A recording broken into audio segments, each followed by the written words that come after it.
Assalamualaikum. My name is Abdul Momin and I'm a registered dietitian nutritionist and a public health professional. Right, so today we are going to discuss something extremely important. A lot of people ask me this particular question as dietitian, that whether we can do physical activity during pregnancy or not. So the topic for today's video is physical activity and pregnancy. Before starting the video and before giving you my pointers, I have to tell you that all of these guidelines which I am going to share with you today have been taken from the guidelines of the Royal College of Obstetricians and Gynecologists, which is one of the most authentic organizations when it comes to gynecology. So right, let's start the video. So first point is that physical activity is something which is very important for the health of all of us. So if you really want to understand the benefits of physical activity, I have already made a dedicated video on this topic, and you can watch this video before watching the current video of mine. The additional benefits which any pregnant woman can get out of the regular physical activity include improved fitness, maintenance of body weight, smooth delivery, reduction of complaints such as swollen legs and feet, fatigue and back pain. In addition to this, if a female is pregnant and she is regularly involved in physical activities, then the chances of her getting gestational diabetes mellitus, which is the type of diabetes mellitus whose onset is first detected during pregnancy, is also significantly decreased, and that has been proven by several researchers. Now coming to the fact that how much and what kind of physical activity can you do during pregnancy? Well, if you have been leading a sedentary lifestyle before your pregnancy, then what you should do at the start of your pregnancy is that you should be doing 15 minutes of physical activity 3 times a week. Yes, 15 minutes of physical activity 3 times a week, and if possible you could go up to 30 minutes of physical activity 4 times a week, only if you feel like going to this particular limit.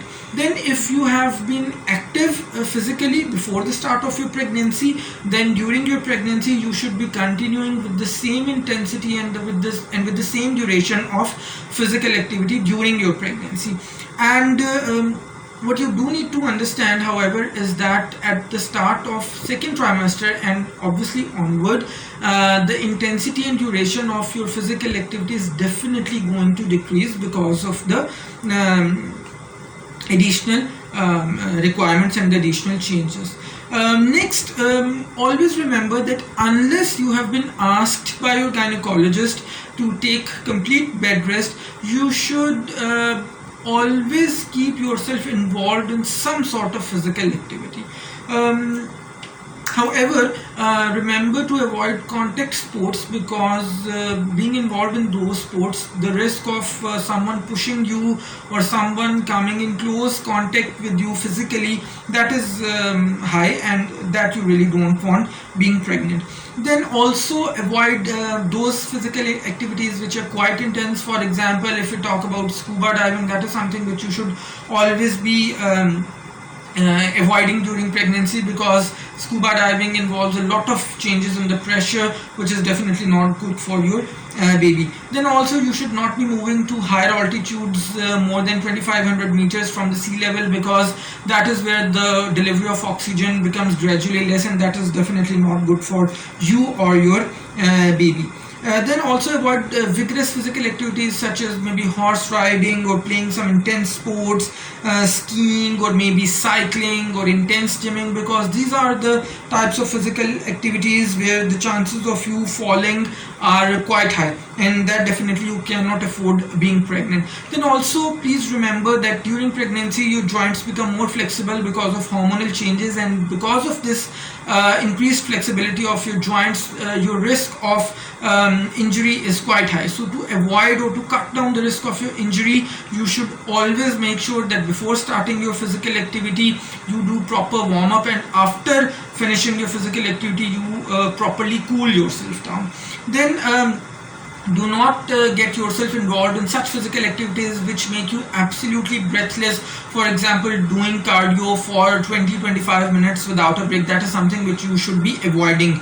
Then next, after the 16 weeks of pregnancy are over, do not do exercises which involve lying on your back, because this way your womb would be getting pressurized, which is definitely not good for your baby. Also, do not do any kind of physical activity in extremely high temperatures or when the humidity is quite high, because doing this your body temperature will rise, which is definitely not good for you. Also, make sure, this is extremely important, that before starting your physical activity, during your physical activity, post your physical activity, you should always make sure that you are well hydrated, because that is something very important for you. Last but not the least, whenever you feel any unusual symptoms during your physical activity, you should always consult your gynecologist at your earliest, and after that you should only do your physical activity or not do your physical activity based on the recommendations of your gynecologist. So that is it from my side. Please do like, share and comment my video. If you are watching my video for the very first time, do consider subscribing to my channel and hit the bell icon so that you do not miss any of my future videos. Until next time, it's bye bye from my side.